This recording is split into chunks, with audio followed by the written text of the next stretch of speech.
Hello बच्चों, कैसे हैं आप। तो आज का सफर हम शुरू कर रहे हैं from the Shyam the world of physics के साथ। और आज की जितनी भी क्लासेस अब से स्टार्ट होने वाली वो स्पेशली होने वाली है नेट वाले बच्चों के लिए। CSIR NET, IIT JAM, GATE, आप किसी भी एडवांस लेवल के कॉम्पिटिटिव एग्जाम को अगर आप टारगेट कर रहे हैं तो हमारे इस चैनल के साथ जुड़े रहिए। और इसमें हम एडवांस टू एडवांस लेवल तक का टॉपिक आपको डालेंगे और पूरी ट्राई करेंगे कि आप अपना नेट विद JRF क्वालिफाई कर सकें।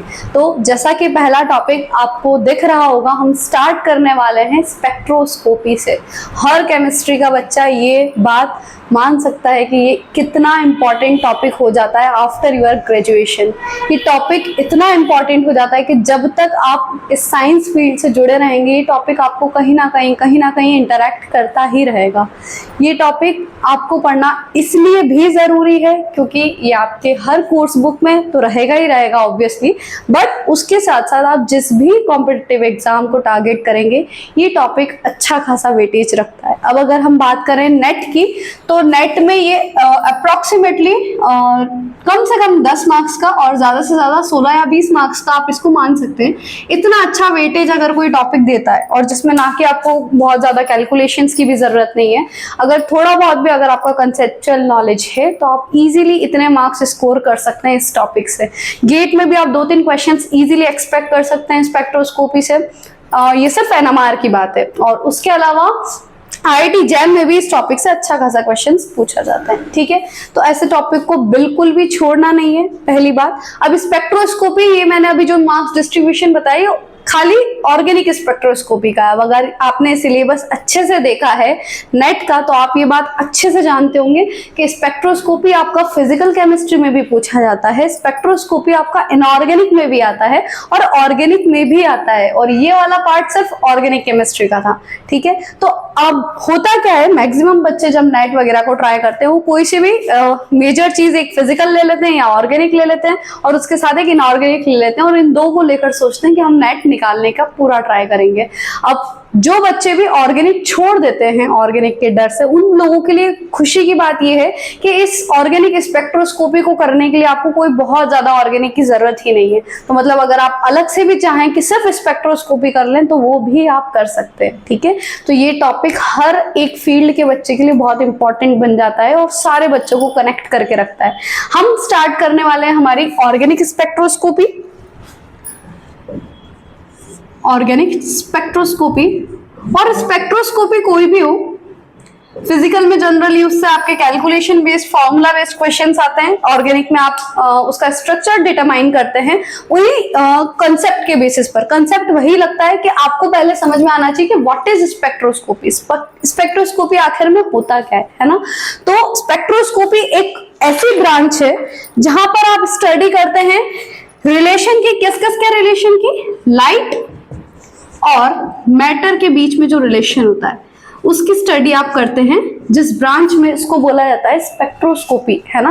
अब अगर आप और स्पेसिफिक हो जाओ तो जब कोई इलेक्ट्रोमैग्नेटिक रेडिएशन किसी मैटर से टकराती है, किसी मैटर से जब कोई इलेक्ट्रोमैग्नेटिक रेडिएशन टकराती है और उस टकराने के बाद कुछ चेंजेस आते हैं, उस मैटर में कुछ चेंजेस आते हैं, उन चेंजेस की स्टडी आपकी स्पेक्ट्रोस्कोपी कहलाती है ना। केमिस्ट्री की वो ब्रांच जहां पर इलेक्ट्रोमैग्नेटिक रेडिएशन किससे टकराती है, मैटर से टकराती है और उसके टकराने के बाद उस मैटर में कुछ चेंजेस आ जाते हैं। वो चेंजेस रोटेशनल लेवल पे आ सकते हैं, वाइब्रेशनल लेवल पे आ सकते हैं, इलेक्ट्रॉनिक लेवल पे आ सकते हैं। और उन चेंजेस की जब आप स्टडी करते हैं उस स्टडी को आप क्या कहते हैं, स्पेक्ट्रोस्कोपी। तो ये है बेसिक आइडिया स्पेक्ट्रोस्कोपी का। अगर आप बुक कोई रेफर करना चाहें तो आप पाविया, एक बहुत अच्छी बुक है स्पेक्ट्रोस्कोपी की, आप इससे पढ़ सकते हैं। ठीक है, तो अब what is basically electromagnetic radiation, matter से टकरा रही है, पर ये है क्या। मैंने लाइट को फिर इलेक्ट्रोमैग्नेटिक रेडिएशन में क्यों बताया, लाइट ही क्यों नहीं बोल दिया। तो देखिए, आप जानते हैं लाइट का जो सबसे बड़ा नेचुरल सोर्स है वो है सन, है ना। सन से जितनी भी लाइट्स आती हैं आप उसको क्या बोलते हो, इलेक्ट्रोमैग्नेटिक रेडिएशन बोलते हो। क्यों बोलते हो, क्योंकि उसमें दो चीजें होती हैं, दो कंपोनेंट्स होते हैं। कौन कौन से, एक इलेक्ट्रिक फील्ड और एक मैग्नेटिक फील्ड। दोनों एक दूसरे के परपेंडिकुलर होते हैं, प्लस वो तीसरी किस चीज के परपेंडिकुलर होते हैं कि वो रेडिएशन किस डायरेक्शन में ट्रेवल कर रही है, डायरेक्शन ऑफ प्रोपगेशन। ये तीनों एक दूसरे के परपेंडिकुलर जिस लाइट में होता है हम उसको बोलते हैं वो क्या है, एक इलेक्ट्रोमैग्नेटिक रेडिएशन है। ठीक है, तो आपको सबसे पहले तो पता होना चाहिए कि कितने टाइप्स की इलेक्ट्रोमैग्नेटिक रेडिएशंस होती हैं, है ना, क्योंकि जैसा जैसा अगर आपको समझ में आ रहा है स्पेक्ट्रोस्कोपी दो ही चीजों पे डिपेंड कर रही है, इस मैटर पे और एक इस इलेक्ट्रोमैग्नेटिक रेडिएशन पे। तो जैसे जैसे आप इलेक्ट्रोमैग्नेटिक रेडिएशन को चेंज करेंगे आपकी स्पेक्ट्रोस्कोपी भी चेंज हो जाएगी। ठीक है, तो सबसे पहले अगर आप देखें कि इलेक्ट्रोमैग्नेटिक रेडिएशन का स्पेक्ट्रम मतलब कितने टाइप की इलेक्ट्रोमैग्नेटिक रेडिएशन होती है, तो आपने ये देखा ही होगा EMR का स्पेक्ट्रम,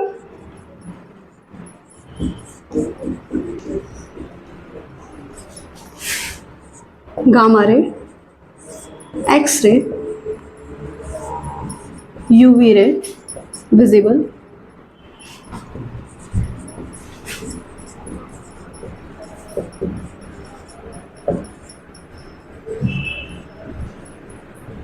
ये मेजरली ये टाइप्स होता है आपका इलेक्ट्रोमैग्नेटिक रेडिएशन का, gamma ray, X ray, UV ray, visible रे, IR रे, माइक्रोवेव रे एंड रेडियो वेव्स। ठीक है, इन सब में से हम जो देख पाते हैं वो सिर्फ विजिबल रे, और ये एक दूसरे से अलग अलग क्यों है, on the basis of wavelength and frequency. आप जैसे जैसे लेफ्ट टू राइट जा रहे हैं क्या हो रहा है, वेवलेंथ आपका इंक्रीज हो रहा है ना, और एनर्जी आपकी डिक्रीज हो रही है। ठीक है, और energy is directly proportional to frequency, मतलब फ्रीक्वेंसी भी घट रही है। तो आप एक रेंज डिसाइड कर लेते हैं कि इससे इस रेंज में अगर वेवलेंथ है तो वो गामा रे है, इससे इस रेंज में अगर कोई वेवलेंथ है तो वो विजिबल रेडिएशन है। ठीक है, तो अब आपकी इलेक्ट्रोमैग्नेटिक रेडिएशंस इतनी सारी होती हैं तो आप समझ सकते हैं ये सब अलग अलग एनर्जी की रेडिएशंस हैं। जब ये अलग अलग एनर्जी की रेडिएशंस आपके मैटर से टकराएंगी, ये आपका मैटर है, इससे जब ये अलग अलग रेडिएशंस टकराएंगी तो क्या सेम चेंजेस आएंगे क्या? The answer is no.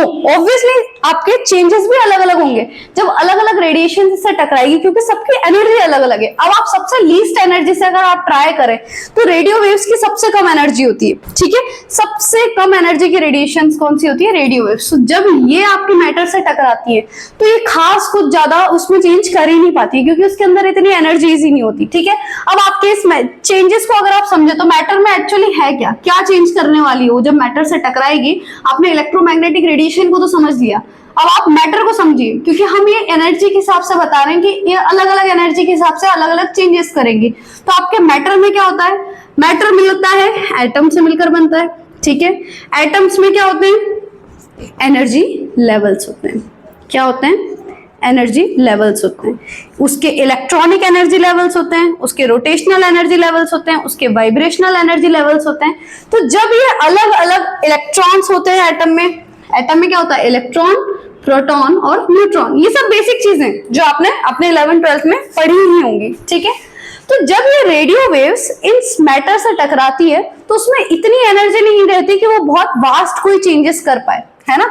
अब अगर आप इन एनर्जी लेवल्स को ड्रॉ करें, ठीक है, तो सबसे ज्यादा एनर्जी लेवल्स किसमें होती है? इलेक्ट्रॉनिक एनर्जी लेवल में। मतलब आपको इलेक्ट्रॉन को अगर यहां से यहां पहुंचाना है तो उसकी एनर्जी गैप सबसे ज्यादा होता है। ठीक है, और उसके बाद जो गैप आता है वो किसका आता है?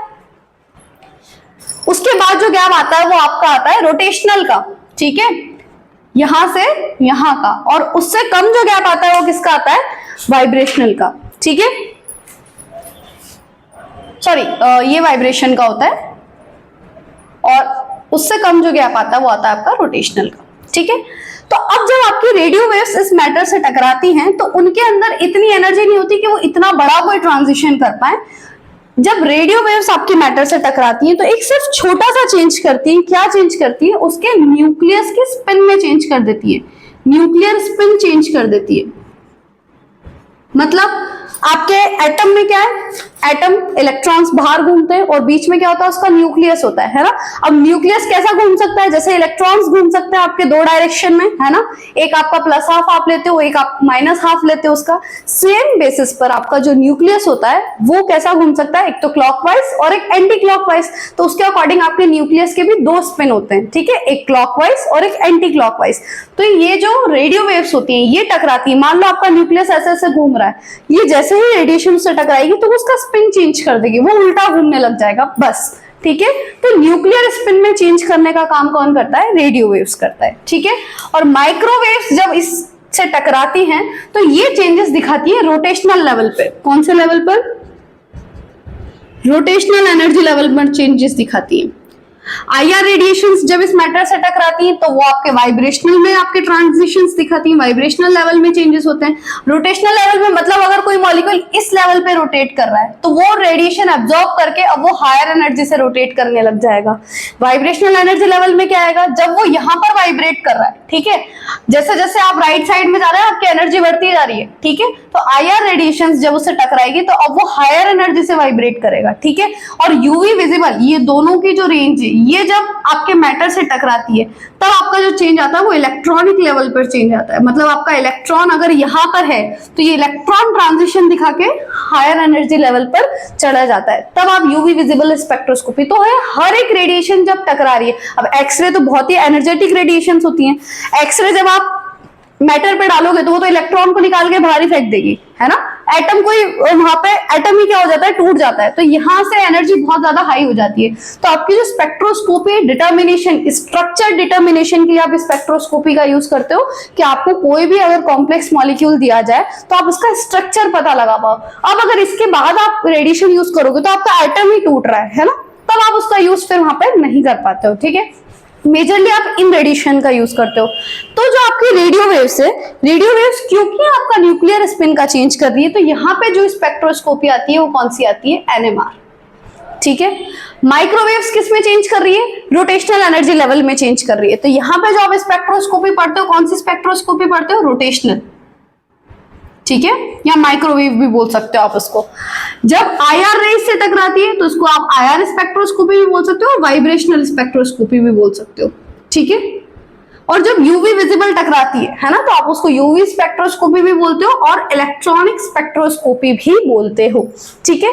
तो ये आपका अलग अलग रेडिएशन के बेसिस पर आपके अलग अलग स्पेक्ट्रोस्कोपीज आते हैं, ठीक है।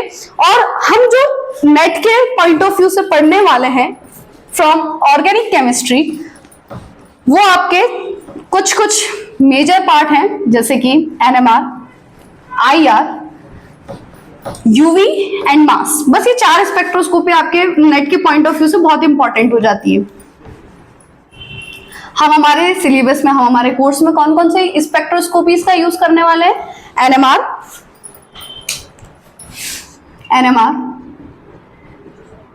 आईआर, यूवी विजिबल एंड आपकी मास स्पेक्ट्रोस्कोपी। अब ये आपके दिमाग में आना चाहिए कि इस मास का तो हमने कहीं जिक्र ही नहीं करा। तो देखिए मास स्पेक्ट्रोस्कोपी थोड़ी सी डिफरेंट होती है ना, और इसको आप स्पेक्ट्रोस्कोपी भी नहीं बोलते हो, मास स्पेक्ट्रोमेट्री बोलते हो। ये थोड़ी सी डिफरेंट होती है, इसलिए आप इसको ईएमआर बेसिस पर इसमें नहीं बताते हो। इसका इंट्रोडक्शन बिल्कुल अलग होता है, ठीक है। और इसमें आप क्या कैलकुलेट करते हो? आप उस कंपाउंड का मास कैलकुलेट करते हो। आपको अगर मास निकालना है तो आप फिर मास स्पेक्ट्रोमेट्री का यूज करते हो, ठीक है।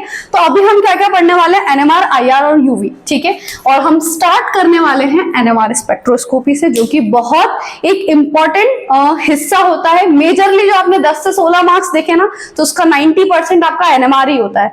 हर आप कोई से भी एग्जाम के पॉइंट ऑफ व्यू से देख लीजिए, एनएमआर आपका बहुत इंपॉर्टेंस रखता है, बहुत वैल्यूएबल टॉपिक है। अगर आप इसका फुल फॉर्म देखें तो एनएमआर का फुल फॉर्म होता है न्यूक्लियर मैग्नेटिक रेजोनेंस स्पेक्ट्रोस्कोपी, ठीक है। अभी आपको न्यूक्लियर तो समझ में आ गया होगा कि न्यूक्लियर क्यों बोल रहे हैं, क्योंकि इसमें हम जो रेडिएशंस यूज करने वाले हैं वो कौन सी रेडिएशन है? तो एनएमआर है क्या? बेसिकली जब आप रेडियो वेव्स को किससे इंटरैक्ट करवाते हो? रेडियो वेव्स को जब इंटरैक्ट करवाते हो आप मैटर से, तो वो काय में चेंजेस लाता है? वो उसके न्यूक्लियर स्पिन में चेंजेस लाता है। उसकी वजह से जो आपकी स्पेक्ट्रोस्कोपी जनरेट होती है उसको आप एनएमआर स्पेक्ट्रोस्कोपी बोलते हो। अब ऑब्वियसली आपको न्यूक्लियर का मतलब तो समझ में आ गया होगा कि हम न्यूक्लियर क्यों बोल रहे हैं, क्योंकि न्यूक्लियर स्पिन में चेंजेस आ रहे हैं। But what is magnetic and resonance? हम मैग्नेटिक और रेजोनेंस क्यों बोल रहे हैं? अभी तक हमने मैग्नेटिज्म का कुछ नहीं देखा, रेजोनेंस का कुछ नहीं देखा। तो हमको एक एक वर्ड को डिकोड करना है कि what is magnetic, what is resonance, और फिर उसके बाद हम इस स्पेक्ट्रोस्कोपी में आगे क्या क्या पढ़ने वाले हैं, हम इसको कैसे यूज करते हैं स्ट्रक्चर डिटर्मिनेशन के लिए। क्या हर मॉलिक्यूल एनएमआर देगा?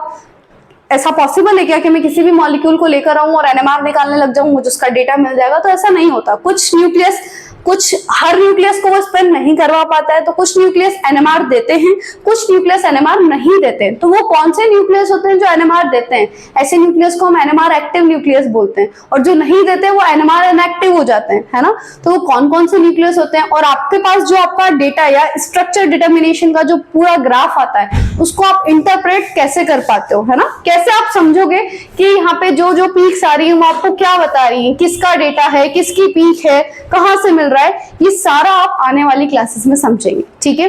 तो ये था आज का स्पेक्ट्रोस्कोपी का पूरा इंट्रोडक्शन, आपका मार्क्स का वेटेज। आने वाली वीडियो में हम इसके और डिटेल में समझेंगे कि क्या क्या हम पढ़ने वाले हो, कैसे कैसे पढ़ने वाले हैं। Till then keep learning, keep enjoy, thank you so much.